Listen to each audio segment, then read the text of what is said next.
Andy, I'm going to try to rebound from my podcast craziness on Monday with the fire alarm and the dog licking my face and such. And so Did you replace all your batteries? I did in fact go and replace batteries because Andy gave me this checklist of quite an extensive home checklist. It's quite good, Andy. Individual preparedness is important. That's So great. Yeah, if anybody needs a home maintenance checklist, let me know. I'll share it. After home owning for a decade, I realized I had no idea what I was doing, so I put that together. So happy to share that with anybody. No charge, just out of love and kindness, Dave. I'm glad it was useful to you. yep, I definitely appreciate it. Having like to have that list is like it's a matter of I know I should do this, but now I have to actually do it. So Had to get off my ass. exactly. So Andy, there's a news story I saw this morning, and didn't give you any warning of this, so just be prepared. It shows highlights the hypocrisy of some people and especially Christians. So I'm not sure. Do you watch a lot of HGTV, Andy? I don't watch a lot of HGTV, but I'm very curious where the world is going right now. I don't watch much of it either, but I know enough to know that the Chip Gaines and his wife Joanna,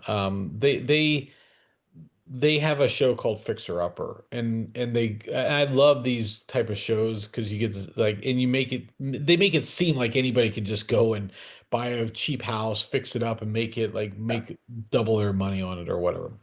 Neither here nor there. Wildly popular. Well, they're doing a new show now, and it's like life on the frontier. Like, how can you survive without electricity? Like 1800s technology. They casted a gay couple in this thing, and you can better believe the American Christians are swarming, Andy, swarming on Chip Gaines and his wife Joanna. How dare you have a gay couple on here? I don't know enough about Chip Gaines's faith, but I would assume that he's at least affiliated with Christianity in some way, because it seems like this is maybe a little bit more on the top. But how dare you cast a gay couple? We should tell, this is just unbelievable. Hate and vitriol as you would expect. Well, they've come out and said, he's not taking this. He's like, look, I mean, you know, challenging, pushing back on them. And again, why are we judging first and then understanding later is his message. And why are we even like the commandments of the Lord are, I mean, if you're familiar with Christianity, love your neighbor as yourself and love the Lord your God. Those are the two big commandments that Jesus talked about, right? So very interesting to see all of this, but it just continues to befuddle me about the Christian nation, like the Christianity, and why are we doing this? And this is what the negative comes from here, Andy. So Yeah, Dave, I think you and I both are in an interesting time where both our politics and our faith, there's so much happening around both that are so constantly frustrating, and so, yeah, just like we preach with our politics that, we are not Democrats, we are not beholden to a certain perspective or worldview politically. We're not sitting here as atheists and Christian haters. We're both Christians, right? But yeah. but the point is, like, there's so much hate and vitriol that comes out under the name of faith. It's really hard to reconcile. And I know for many that espouse that language, they say, well, how can you tolerate, this kind of sinful behavior and that and the other. And this isn't the first time. I wasn't familiar with this story. Although I do watch HGTV typically while I'm getting dental work done. I've come Yes, right. That's exactly right. but this happened. I think I believe it was The Chosen, which is a popular show retelling the story of Christ. I believe they had some actors that were gay or supportive of LGBTQ rights, and that became a blow up. And you see this just constant attack, this cultural attack. And what always sort of blows my mind, I mean, there's so many parts that blow my mind, but the the focus on specific cultural issues, right? Homosexuality and abortion being the two primaries, I think, as if they were major talking points for Christ, as if that was part of the gospel that was taught. you can go to the Bible and you can find passages and you can interpret those passages in ways that you can say stand against homosexuality or abortion, or that are supportive or not condemning of homosexuality and abortion. And you can go to the Old Testament, you can go to the New Testament, you can pick your flavor. But even if you want to, focus on those, beyond that, there's so much more that we are called to focus on. And as I said before, Dave, like if somebody really espouses to follow the teachings of Christ, like it is so hard just to get our own lives in order, like just to try and be a good person and respect the commandments given to us, in our faith. To like, you should have time to go out and condemn some reality TV star because they had a gay couple on the show. Like if you've got time and energy for that, like your shit better be on lock, right? You better be living a sin-free, perfect life with a perfect family and a perfect community. And we know that's not the case, right? But just like, I mean, just this week, Dave, the president posted an executive message talking about how he was saved in Butler, Pennsylvania by the will of God, and he's here to restore the golden age to America. The things that are done in the name of faith and the things that are blasted in the name of faith are just so hard to reconcile with the humility and love and compassion that Christ demonstrated and calls us to demonstrate. And it just doesn't fit. And so I know a lot of people find comfort in the teachings of churches that are out there fighting on the issues of homosexuality and other topical issues. It's just hard to reconcile with what our faith is supposed to be all about. While the world around us falls apart, while ICE is raiding homes and hurting people, while people are dying in custody, while trauma is being served to a great part of the population, it's just hard to reconcile these things and saying, yeah, this is what Jesus wants. He wants a tax on homosexuality. He wants a tax on immigrants. This is the world that he is envisioning. Well, and you said it, like if this is your stand, this is the your line in the sand that you're going to stand on, your house better be like rock tight, right? Like Yeah, there is nowhere where it says where there's nowhere in the Bible, and you can read through it, where it rank orders sin. yeah, Like one is more than the other. yeah. Sin is sin, and if you don't live by those teachings, that's whatever. But like I can guarantee you, these people who are casting these stones don't have the ability to look in within and say, yeah, again, seek to understand first. And if we were approaching with the goodness of what Jesus talked about, if you believe in Christianity and the teachings of Jesus, that like that's what it's about, and I don't know, it just continues to well, I mean, we could talk about this for the whole podcast, Andy. Yeah. It's just like this is that group continues, the hypocrisy is just unbelievable. So I mean, you're right. I mean, this is obviously a massive discussion and one that's been tearing at our country since we've said before our founding. This is part of America's history and why it's so interwoven in everything that we do. But it's just really hard, to reconcile. I mean, when you go back to the words of Christ and then you try and align that with so much of what's happening in politics, it's just really, really hard to do. And what's sad is it drives people away from faith. And, yeah. and ultimately, Jesus wanted to have Christians share the gospel and encourage others to faith and to finding, the way, the truth, and the life.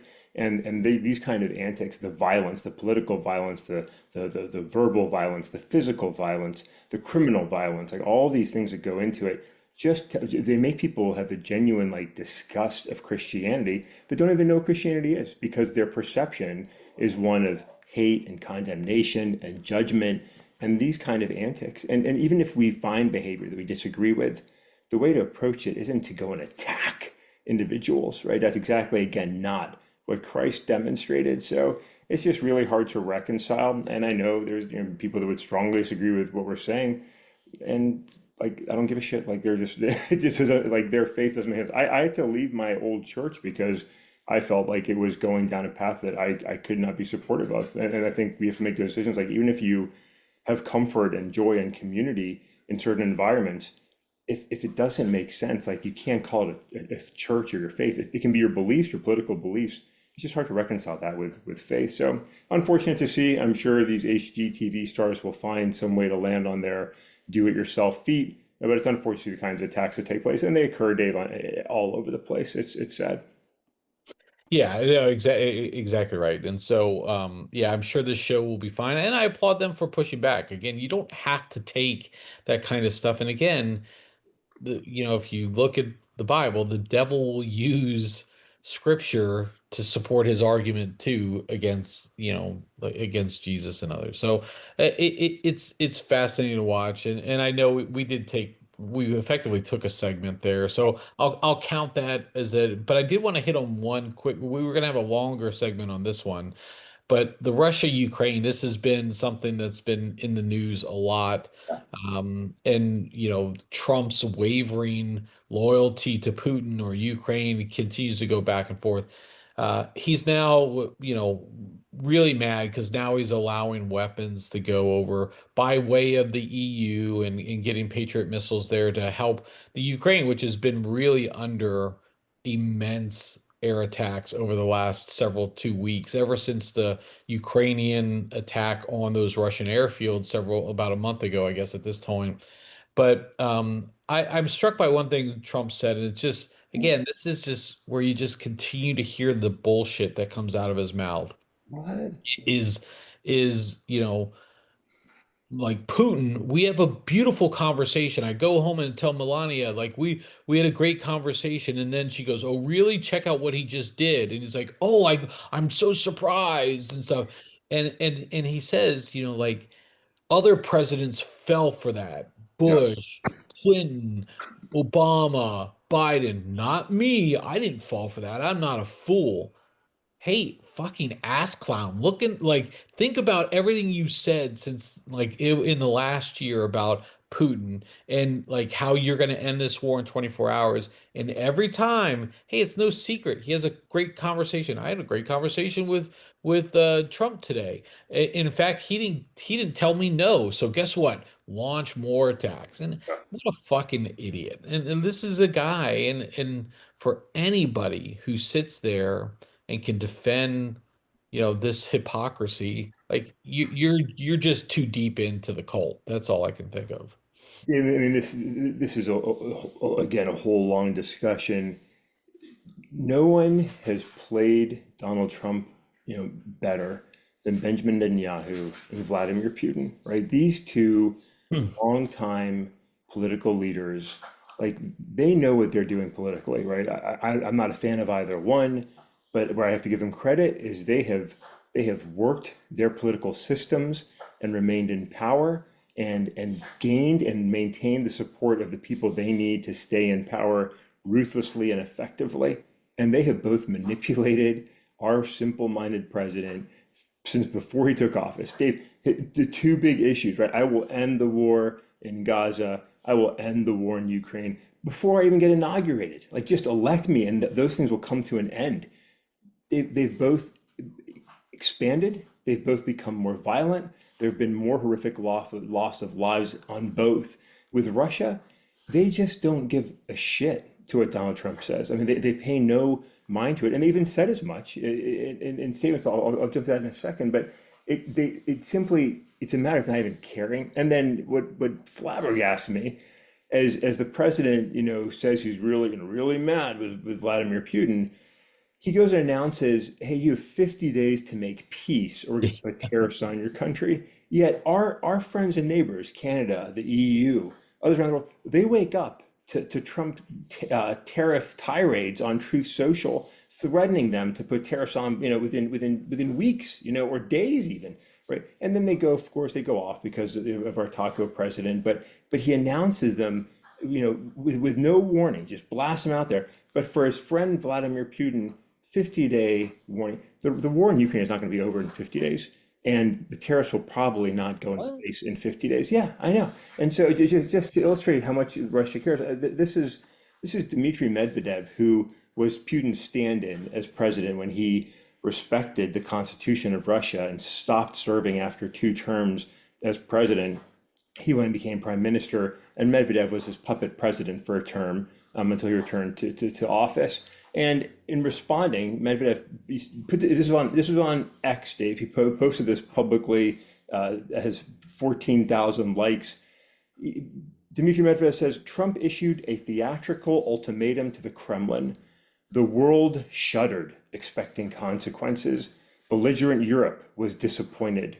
Russia didn't care.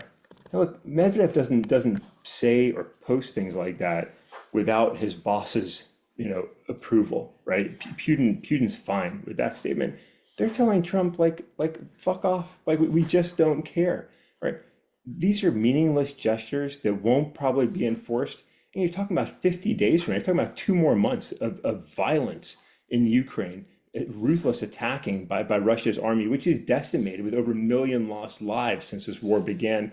It is just ineffective leadership and shows the incompetence of this administration, succeeding on nothing geopolitically. It was no significant progress on these two major issues. They've only expanded the war. And our president just is at a loss of what to do. He's busy stealing the Club World Cup trophy championship from Chelsea, and playing nonsense games like that versus actually getting out there and engaging with world leaders and trying to make change in a positive way to save lives. It's incompetence and ignorance all around. The club championship thing, I thought that was AI, Andy. I thought that was like somebody like cropped in that video and then realized oh my God, this has got to be so fucking awkward. But it's the president. Awkward is nothing. You could see the Chelsea players saying, "You can leave now. Please get off the stage." But Andy, for Ukraine and such, it is. I mean, again, it continues to be. You said it, ineffective leadership, but now you have to worry like we're giving weapons again, flowing weapons back, and Trump can say, well, it's not us directly giving it to him. It's flowing from the United States into Ukraine. And is this an expansion of the war? And what is the MAGA team going to be start going, wait a second, no foreign wars, remember, you're going to end these wars, now we're expanding. And you can say the action is going to be 100% tariffs. That's trade war, that's economic war, that's warfare that he hasn't gone to with Russia yet. And now, like, what's the reciprocal action? We're expanding, like you said a couple times there. We're expanding this. We're not trying to resolve it.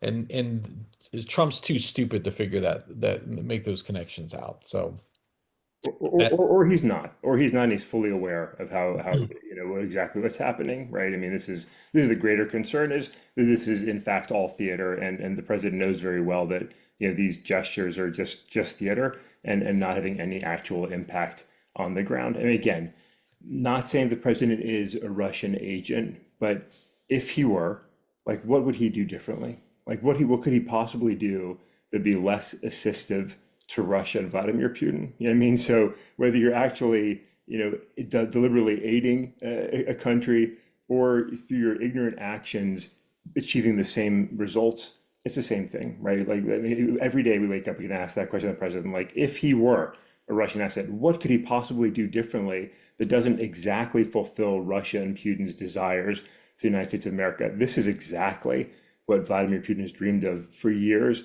but even fucking George W. Bush, Obama, and Biden, none of them were as easily manipulated and so willing to play the lead character in Vladimir Putin's dream as our current administration is. And it's crazy. But Dave, I know we have a good place to go and wrap this podcast up with because we're going to talk about yeah, somebody I really like. So we need to like we have gotten off track here. My schedule has gone off track. We had another topic I was going to cover, but we'll save that for another pod, Andy. That's not going to go away anytime soon. I am going to start the timer. I didn't do the timer the first two because I thought they were going to be little short little things, and here we go. So, Mama Jabor, this is our segment, non-politics or news that you care about. This is going to be our NFL segment. yes. We're going to our weekly Wednesday segment on new NFL coaching hires. Andy, we're really close to getting to the start of the NFL season. Training camps are starting up. They're pretty soon. We're getting, I see on my clicker, my ESPN app where we can see now there's a preseason game that's in my favorites view. So like that's coming around in August. We're going to have it real soon. So we're really close there. And so we're going to continue our NFL coaching series. We've gone through the coaches, the new hires for NFL teams and kind of rated how they went. Last week we did the New England Patriots. I was middle on it, B plus on some of it. You were lower on it. But this week we're going to stay in the same division and talk about the New York Jets. They hired, as you're wearing the Lions garb, they hired one of your defensive coordinator, Aaron Glenn, who was a former Jet himself, and he's made quite a name for himself for the just ruthless defense that the Lions have played over the last couple of years. So he goes back to New York. Aaron Rodgers, I don't know if nemesis is the right word, but your your villain, Yeah. um, has left the New York Jets, gone to Pittsburgh, and they now have I guess a conglomerate of quarterbacks there. They've got Aaron Glenn, Tyrod Taylor, or I'm sorry, Justin Fields as their quarterback, and they paid him a couple of 2-year contract. Some people thought that was risky, but here we go on the New York Jets. Andy, what do you think of the Aaron Glenn hire?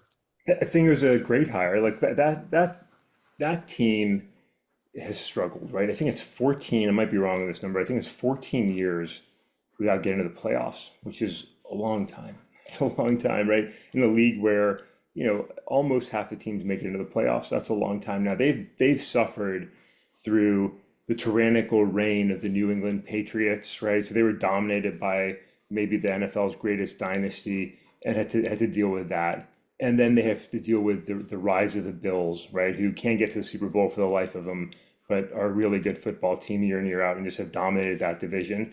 And they have to deal with a resurgent Miami Dolphins team, which has been consistently pretty good. It's been a really tough division. And they brought in who I thought was a good coach, their previous coach, Robert Saleh, and he didn't have a chance. As soon as they signed Aaron Rodgers, that thing was going to blow up, and it did. A good team couldn't gel, couldn't come together.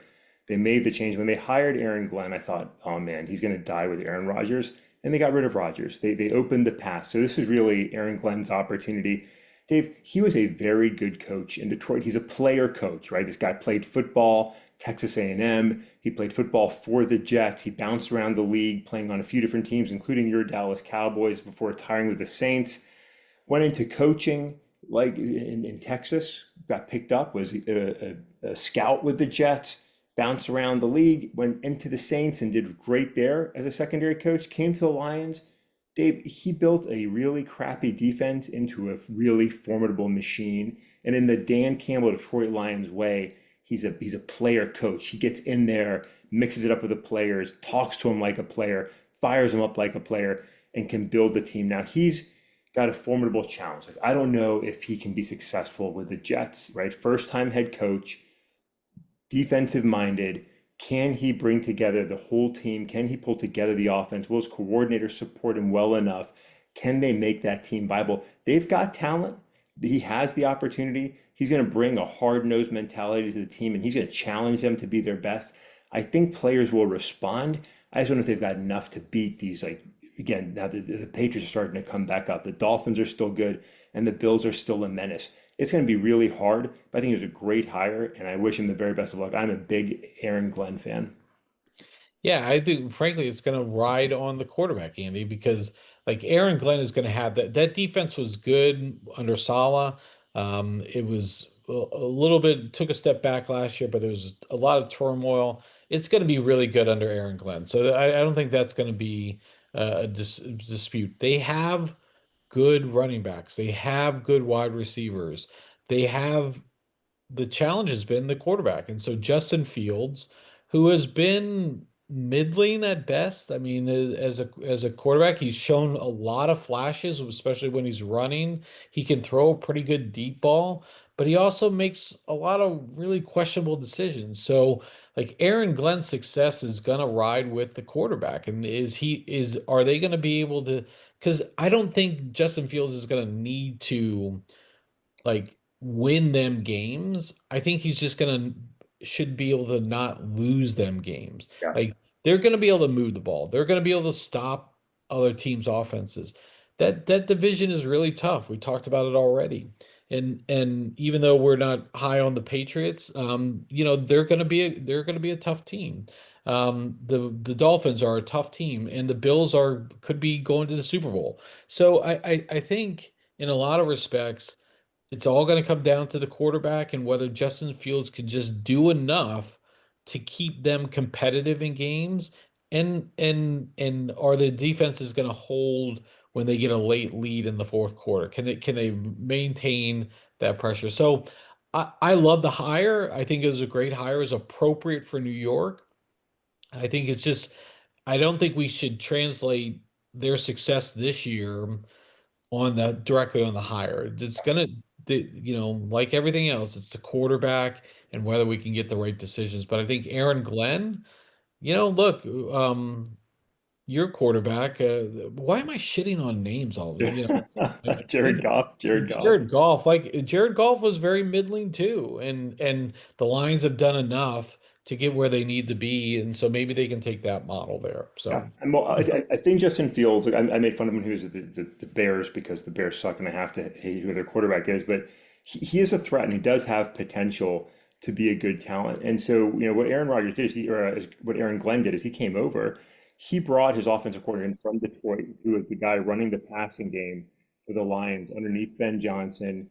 And it's hard to tell them. You don't know exactly who's got the influence doing what on a team. But Aaron looked at Tanner and he said, "Hey, I want this guy to come run my offense." Look, nobody ever heard of Ben Johnson before he got hired into the role that he was in. This could be a similar pick where somebody could have a really good way of developing, quarterbacks, developing that passing game. And this could be an opportunity for Tanner to really step up and do a great job. And he's got Steve Wilks as his defensive coordinator. No chump coach, right? I mean, Steve Wilks has been around the league. He's a veteran.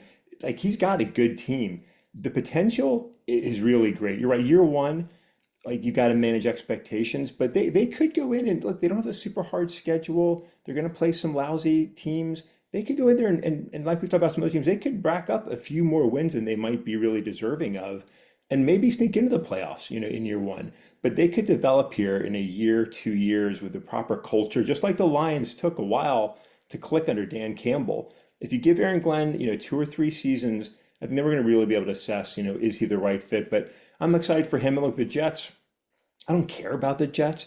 They've been such a crappy team and such the second team in New York for so long. Like I would love to see them come in and just disrupt the AFC East, just throw it for a spin, give the Bills an unexpected loss, beat the Patriots and the Dolphins, and maybe cause a little bit of noise in what continues to be a very hard division and a very hard conference. So best of luck to Aaron Glenn. I'm a big fan of this hire. Yeah, I mean the Jets when they had Parcells as their coach and even a little bit under Rex Ryan, they were like a fierce team there and it was exciting to see. It's sad when both the New York teams are just so fucking awful. Terrible. But I think I'm more encouraged with the New York Jets than the Giants. So okay, Andy, grade it for me. I'm giving it an A. Yeah, so am I. I think it was a great fit, a great hire. I'm giving it an A. Okay. All right, there we go. So Andy, we got a little bit off track today on the topics and whatnot, but I think we wrapped up in a pretty good place. Yeah, So well, if we're talking football, then things are good. Dave, we are now 2 weeks away from NFL football as my Detroit Lions play in the Hall of Fame game with the Los Angeles Chargers. I still want to call them the San Diego Chargers. I And know. that's crappy football. It's preseason football. Nobody cares. I almost certainly won't watch, but it's still football. Still pigskin being thrown around. Still people being tackled. Still people fighting for their careers and their spot on the team. It's almost there. We're almost there. Almost there. All right, that's a good way to wrap up the pod for Wednesday, Andy. So with that, I will catch up with you next time, though I'm not sure when next time is going to be. Oh.